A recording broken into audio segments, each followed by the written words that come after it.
오늘은 우리가 사도행전 56번째 시간으로 항상 하나님의 은혜 가운데 있으라 라는 제목으로 같이 말씀을 나누도록 하겠습니다. 오늘 본문은 사도 바울의 설교의 결론 부분입니다. 그래서 시작이 38절을 보면 그러므로 라고 표현하고 있습니다. 앞에서 예수 그리스도께서 십자가에 죽으시고 부활하심, 썩음을 당하지 않게 하시리라 하신 하나님의 말씀이 이루어지게 하셨고, 그것을 통하여서 이 세상에 썩을 것이 가득한 세상 속에서 오직 한 분 예수 그리스도만이 썩지 아니하시는 영원한 부활 생명을 가지신 분이요, 그리고 그 예수 그리스도를 믿는 자들에게만 영생을 허락하신다는 것을 우리가 잠시 살펴보았습니다. 그러므로 우리가 알 것은 오늘 본문 38절에 말씀하시는 것처럼 이 사람을 힘입어 38절과 39절에 죄사함과 의롭다 하심에 대해서 말씀하시면서 이 사람을 힘입어서만 죄사함과 의롭다 함이 우리에게 찾아온다라는 것을 강조하고 있습니다. 이 사람이 우리가 방금 전에도 같이 말씀을 나눈 예수 그리스도를 말씀하고 계시는 거죠. 지금 유대인들은 이 죄사함을 받는다, 의롭게 된다 하는 부분에 대해서 어떻게 생각을 했는가 하면, 모세의 율법으로 너희가 의롭다 하심을 얻지 못한던, 그렇게 표현한 것처럼 그들은 모세의 율법으로 의롭다함을 얻고, 모세의 율법으로 구원함을 받고, 모세의 율법으로 죄사함을 받을 수 있다라고 생각했어요. 왜냐하면 구약에서부터 하나님께서 레위기에 5대 제사를 주시면서 그들의 죄를 사할 수 있는 방법, 대속의 제물, 짐승들을 가지고 와서 대속 제물로 하나님께 제사를 드리면 그들의 죄가 사하여진다라고 분명히 알고 있었기 때문에 하나님은 그것을 통해서 예수 그리스도의 대속의 은혜를 가르치시기 위해서 그렇게 하신 것이었는데, 그들은 그 제사를 드리기만 하면, 그리고 율법을 지키기만 하면 죄사함을 얻고 그리고 의롭다함을 얻는다라고 생각을 하고 있었던 거예요. 그러다 보니까 하나님께서 그것을 왜 주셨는지에 대한 의미를 자꾸 잊어버리게 되는 것입니다. 하나님이 그것을 왜 주셨는지는 생각지 않고 하나님이 주신 율법을 행하는 일에만 급급했어요. 그러니까 그것을 하기만 하면 무엇이 되어지는 줄 아는 거예요. 그래서 이사야 1장에도 보면 누가 너희들어 이 성전에 마당만 밟으라고 하더냐라고 말씀하신 것처럼, 와서 제사를 드리면 죄사함은 자동적으로 받는 것이다 라고 착각을 하는 거예요. 그리고 하나님의 율법을 지키기만 하면 의롭다함을 받는다라고 착각을 하는 거예요. 그런 모습이 그들에게 있더라는 거예요. 그렇기 때문에 오늘 본문에서 이 사람을 힘입어 죄사함을 얻고 이 사람을 힘입어 그 믿는 자는 의롭다함을 받는다 하실 때, 그 사람을 힘입어 믿음으로 의롭다함을 받는다는 것이 무엇인가 하는 거예요. 믿음으로 의롭다함을 받는다는 것, 예수 그리스도를 믿지 않으면 의롭다함을 받을 수 없다는 겁니다. 예수 그리스도를 믿는다는 건 뭡니까? 그리스도가 우리의 주인 되신다는 거예요. 그래서 우리가 주일날 오전에도 말씀을 나눴던 로마서 14장의 말씀처럼 살아도 주를 위해서 살고 죽어도 주를 위해서 죽는 그런 사람이 되어지는 것, 그게 바로 이 사람을 힘입어 의롭다함을 얻는 사람입니다. 그렇기 때문에 예수님께서 이 땅에 오신 목적에 대해서 히브리서 2장 14절에 이렇게 말하지요. 자녀들은 혈과 육에 속하였음에 그도 또한 같은 모양으로 혈과 육을 함께 지니심은 죽음을 통하여 죽음의 세력을 사로잡은, 죽음의 세력을 잡은 자 곧 마귀를 멸하시며, 또 죽기를 무서워함으로 한평생 매어 종노릇하는 모든 자들을 놓아주시기 위해서, 그들을 거기에서 놓아주시기 위해서 마귀를 멸하시고 죽음을 두려워하는 모든 사람들을 거기서 자유하게 하시기 위해서 예수님이 오셨다라고 말씀하셨어요. 그렇기 때문에 그 예수 그리스도를 통해서만 죄의 삭신 사망이 해결이 되는 겁니다. 그래서 우리는 예수 그리스도의 십자가의 은혜와 그 부활의 은혜를 기억해야 된다는 거예요. 사도 바울은 고린도전서 15장 16절에 이렇게 말합니다. 만일 죽은 자가 다시 살아나는 일이 없으면 그리스도도 다시 살아나신 일이 없을 터이요, 그리스도께서 다시 살아나신 일이 없으면 너희의 믿음도 헛되고 너희가 여전히 죄 가운데 있을 것이니라 그러셨어요. 우리의 믿음과 죄사함은 그리스도의 십자가의 죽으심과 부활에 있습니다. 그리스도께서 부활하지 않으셨다면 우리는 여전히 우리의 죄를 해결을 받지 못합니다. 그리고 그리스도께서 십자가의 죽으심으로 하나님의 모든 진노의 잔을 마시고, 그리고 부활하심으로 그 사망 권세를 이기시고 하나님의 모든 뜻을 다 이루셨습니다. 그러셔서 주님은 그리스도는 하나님께 의롭다함을 받으신 겁니다. 하나님께 의롭다 하심을 받은 그 의를, 그 예수 그리스도를 믿는 우리에게 뭐 하시는 거예요? 전가하여 주시는 거예요. 마치 구약에 제사를 드릴 때 제사를 드리는 당사자가 짐승 가지고 와서 짐승에게 안수하고 그 짐승을 잡으면 자신의 모든 죄가 그 짐승에게 전가되어서 그 짐승이 죄를 대신하여 죽는 것처럼 그리스도께서 우리의 모든 하나님의 진노를 대신하여 가지고 가시고 그리고 의롭다함을 얻으셔서 우리에게 그 의를 전가시켜 주시는 거예요. 그래서 그걸 이중 전가라고도 하는데 우리의 죄가 그리스도께 전가되고 그리스도의 의가 우리에게 전가되어지는 겁니다.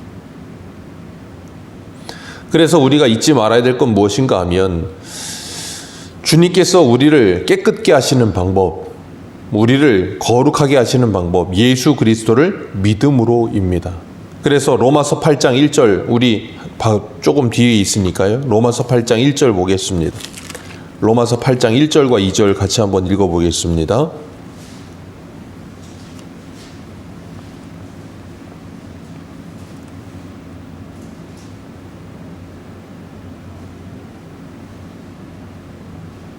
같이 읽습니다. 시작. 그러므로 이제 그리스도 예수 안에 있는 자에게는 결코 정죄함이 없나니 이는 그리스도 예수 안에 있는 생명의 성령의 법이 죄와 사망의 법에서 너를 해방하였음이라. 아멘. 분명히 여기 말씀하고 계세요. 예수 그리스도 안에 있는 자에게는 뭐하다고요? 결코 정죄함이 없느니라. 예수 그리스도 안에 있는 사람들에게는 그리스도 안에 있어야 되는 겁니다. 그 말은 우리가 그리스도 안에 있다는 것은 그리스도에게 포함이 되어 있다는 거거든요. 그리스도 안에 있다는 건 다시 바꿔 말하면 우리가 이 예배당 건물 안에 있다는 건 건물 안으로 들어와 있기 때문에 우리의 모습이 보이지 않는 거예요. 밖에서 이 건물을 보면 우리가 보이지 않고 뭐가 보이겠어요? 이 건물이 보이겠죠. 예수 그리스도 안에 있다는 건 우리가 그리스도 안에 들어가 있기 때문에 우리가 보이는 게 아니라 누가 보여요? 예수 그리스도가 보이는 겁니다. 그래서 우리가 의롭다함을 얻는 겁니다. 그렇기 때문에 잊지 말아야 될 건 뭐냐면 내가 완벽한 의인이 되어 구원받는 것이 아니고요. 예수 그리스도 때문에 의롭게 되어 구원받는 겁니다. 우리는 그리스도 때문에 구원받는 거예요. 이걸 우리가 놓치면 안 되는 겁니다. 그런데 많은 사람들이 그래 예수를 믿음으로 구원받지라고 말을 하면서도 의롭게 됨에 대해서 자꾸 착각을 할 때가 꽤 있어요. 우리가 잊지 말아야 될 것, 예수 그리스도로 말미암아 우리가 의롭다함을 얻었고 예수 그리스도로 말미암아 우리가 죄 사함을 받았다는 것을 기억하시길 바랍니다. 이것이 복음이에요. 다른 것이 복음이 아닙니다. 그리고 사도 바울은 바울 서신에서 계속해서 강조하고 있는 게 뭐냐면 딱 하나입니다. 방금 전에 말씀드린 예수 그리스도 안에서. 그거 외에는 없어요. 그렇기 때문에 바울은 이렇게 말합니다. 나의 나된 것은 오로지 하나님의 은혜라.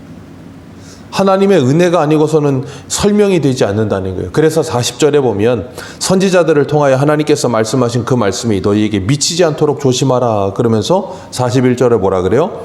보라 멸시하는 사람들아 너희는 놀라고 멸망하라. 내가 너희 때를 당하여 한 일을 행할 것이니 사람이 너희에게 일러줄지라도 도무지 믿지 못할 일이라 하셨습니다. 하박국 1장 5절의 말씀이거든요. 하박국이 하나님 어떻게 이렇게 불의한 사람들이 의인들을 이렇게 괴롭게 하는데 그냥 내버려 두십니까? 그랬더니 하나님께서 하시는 말씀이 그거였어요. 이 불의한 자들보다 더 불의한 저 바벨론을 들였다가 내가 이들을 칠 것이다 라는 거예요. 그랬더니 그것이 이해가 되지 않을 말이라는 거예요. 그런데 하나님께서 그 일을 행하시겠다는 겁니다. 그렇게 행함으로 그들을 하나님께서 심판하시겠다는 거예요. 남유다 사람들은 여전히 자신들은 안전하다고 생각했어요. 왜냐하면 솔로몬의 성전이 여기 있거든요. 지금 나라가 풍전등화에 있고 우리가 수요일마다 예레미야 보고 있지만 나라가 풍전등화에 있고 위태위태한데도 솔로몬 성전이 여기 있으니까 하나님이 여기 계신다라는 착각에 빠져서 그 하나님이 자신들을 보호하고 계셔서 자신들이 안전한 거다라고 착각했어요. 하나님께서 그들에게 기회를 주고 계신다는 것을 생각도 못하고 우리는 안전하다고 착각하고 자기들은 잘하고 있어서 하나님이 이렇게 보호하고 계신다고 착각한 거예요. 그런데 예레미야는 하나님께서 너희들을 심판하신다는 거예요. 사도행전에 그 사람들도 하나님이 자신들, 그 유대인들도 하나님이 자신들을 보호하신다고 생각했어요. 그러면서 구약에 예언되어진 그 메시아만 오면 우리들은 자유함을 얻고 저 로마를 몰아내고 우리가 강력한 나라가 될 수 있을 것이다 라고 생각했어요. 자기들이 잘하고 있다고 착각하고 그렇게 살고 있었던 거예요. 그러면서 모세율법을 지키고 있다고 생각해서 의롭다고 생각했고, 자기들은 모세율법 때문에 하나님 앞에 죄사함을 받는다고 착각했고, 그래서 자기들은 의롭고 죄가 없고 거룩한 백성이라고 착각하고 있는 거예요. 그래서 솔로몬의 성전이 무너져야 됐던 것이고, 그래서 예수 그리스도가 오셔야 됐던 거예요. 그 예수 그리스도를 믿지 않으면 너희들은 여전히 죄인이고 너희들은 여전히 의롭다함을 받지 못한다는 것을 가르치시기 위해서. 그렇기 때문에 그들은 율법을 지키면, 그리고 무엇인가 제사를 지내면 자기들은 그것 때문에 의롭고 그것 때문에 죄사함을 받는다는 생각 때문에 죄사함과 그리고 의롭게 됨이 어디에 있어요? 자신들의 어떤 행함에 대한 근거에 있어요. 그러니까 자신들이 뭘 했으니까 구원받을 수 있는 것이고 저 사람들은 뭘 하지 않았으니까 구원받는다는 생각을 하는 거예요. 그러니까 뭘 몰라요? 하나님의 은혜를 모르죠. 하나님의 은혜를 모르니까 그들의 삶이 어때요? 은혜가 없는 삶을 살게 되는 거예요. 그래서 그거 뭐 하라는 거예요? 너희들은 그런 삶을 살지 않도록 삼가하라는 거예요. 은혜를 모르면 그의 삶 속에서도 하나님의 은혜와 긍휼이 나오지 않습니다. 은혜를 아는 사람만이 하나님의 은혜의 통로가 되어 사는 겁니다. 그래서 하나님은 아브라함을 부르셔서 그러셨어요. 세상 모든 민족이 너로 말미암아 복을 받으리라 그러셨거든요. 그 말은 뭐야? 하나님의 복의 통로가 되라는 말이거든요. 하나님의 복을 받고 하나님의 은혜를 받은 사람은 은혜와 복의 통로가 되는 겁니다. 우리 야고보서 한 군데 보겠습니다.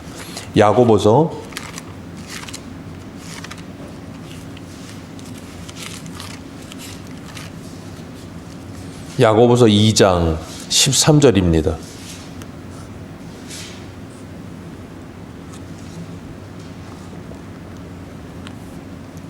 야고보서 2장 13절 한 절입니다. 같이 읽겠습니다. 시작.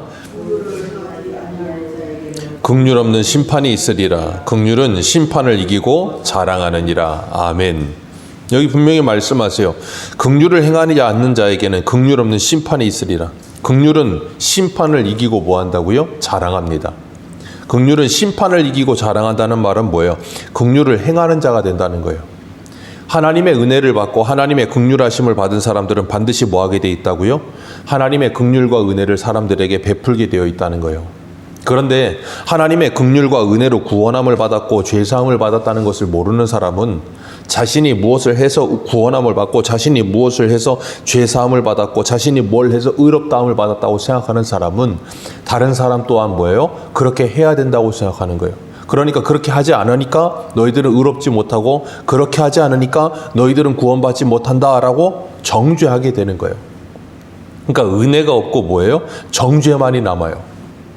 오늘날 이 회당에서 말씀을 듣고 있던 그 사람들이나 오늘날 교회 안에서의 사람들 중에도 이런 생각에 사로잡혀 있는 사람들이 있더라는 거예요. 그래서 뭐예요? 하나님의 은혜와 긍휼은 사라지고 정죄만이 남아요.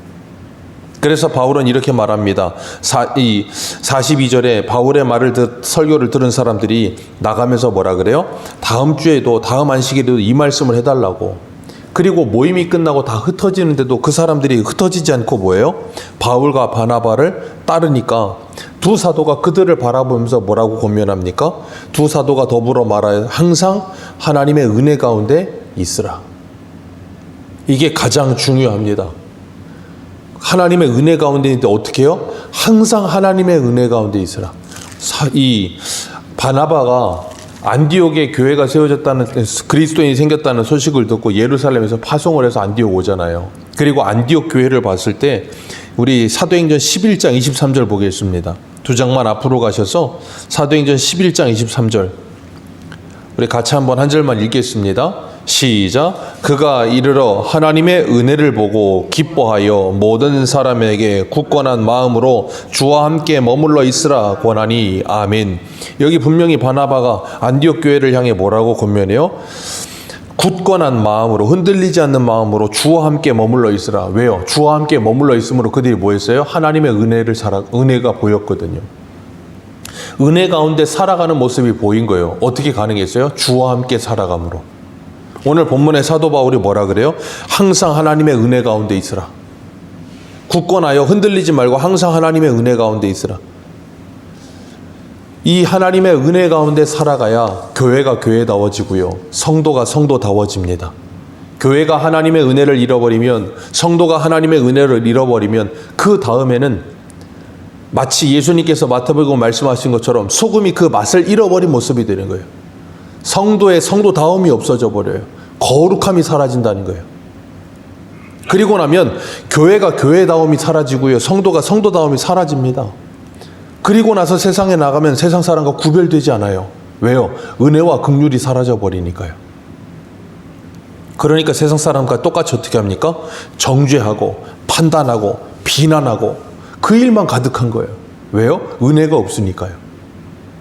오늘날 한국교회의 문제점은 딱 하나입니다. 모든 게 다 있습니다. 근데 딱 하나만 없습니다. 하나님의 은혜입니다. 부족함이 없어요. 다 있습니다. 은혜만 없어요.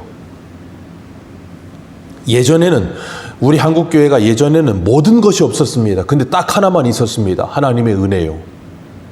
모든 것이 없어도 하나님의 은혜만 있을 그 당시에는 우리나라가 부흥했어요. 근데 모든 것이 갖추어졌는데 하나님의 은혜 하나만 없어요. 근데 부흥하지 못합니다. 이유는 하나입니다. 교회의 교회다움은 은혜에 달려 있어요. 성도의 성도다움도 은혜에 달려 있지 다른 것에 달려 있지 않습니다. 근데 사람들이 착각한 거예요. 그리고 나니까 뭐예요? 가장 중요한 걸 놓쳐버렸어요. 그래서 사도 바울과 바나바는 이 사람들에게 뭐라고 그래요? 비시디 안디옥에 있는 회당 사람들에게 항상 하나님의 은혜 가운데 있으라. 그거면 된다는 거예요. 바울도 고린도전서 15장 10절에 이렇게 말해요. 내가 나된 것은 하나님의 은혜로 된 것이니 내게 주신 그 은혜가 헛되지 아니하여 내가 모든 사도보다 더 많이 수고하였으나 내가 한 것이 아니요 오직 나와 함께 하신 하나님의 은혜로라. 아멘. 사도 바울이 5대양 6대주를 다니면서 수많은 사역을 했고 수많은 고난을 당하고 수많은 매맞음을 당하고 수많은 죽을 고비를 넘기고 그 모든 사역을 다 하고 그가 고백하는 게 뭐예요? 더 많은 수고를 하였으나 내가 한 것이 아니라 하나님의 은혜였습니다 라고 고백하고 있어요. 저와 여러분들도 마찬가지입니다. 우리가 주를 위해서 죽도록 충성한다 할지라도 그건 내가 한 것이 아니라 하나님의 은혜입니다. 그런데 은혜가 사라져버리면 그것이 내가 한 것이라고 생각이 들기 시작해요. 그리고 뭐냐면 본전 생각이 나고요. 인정을 받아야 하고요. 사람들이 자꾸 알아줘야 되는 거예요. 그러면 성도다움이 사라져버리는 거예요. 교회다움이 사라지는 겁니다. 그리고 나면 이 예배당은 교회가 아니고 세상이 될 겁니다. 그래서 주님께서 이사야 1장에 이스라엘 백성들을 향해 뭐라 그랬어요? 소돔과 고모라라고 그러신 거예요. 이 교회도 우리들도 얼마든지 소돔과 고모라가 될 수 있어요. 뭐가 사라지면요? 하나님의 은혜가 사라지면요. 그래서 주님은 우리에게 분명히 말씀하시는 거예요. 이 사람을 힘입어 죄사함 받았고 이 사람을 힘입어 의롭다함을 받은 것이다. 바울은 에베소서 2장 8절 9절에도 이렇게 말하죠. 너희는 그 은혜에 의하여 믿음으로 말미암아 구원을 받았으니 이것은 너희에게서 난 것이 아니요 하나님의 선물이라. 행위에서 난 것이 아니니 누구도 자랑하지 못하게 하려 함이라. 아멘. 이 은혜를 의하여 하나님의 은혜로 오늘도 그 하나님의 은혜로 내가 구원받았고 그 하나님의 은혜로 내가 죄 사함을 받았고 그 하나님의 은혜로 내가 오늘 여기까지 왔음을 기억하며 우리의 그 무엇이 자랑되어질 일이 없고 오직 하나님의 은혜만이 우리의 자랑이 되는 그런 아름다운 교회, 성도, 그 은혜의 통로가 되는 저와 여러분들 되시기를 축복합니다. 기도하겠습니다.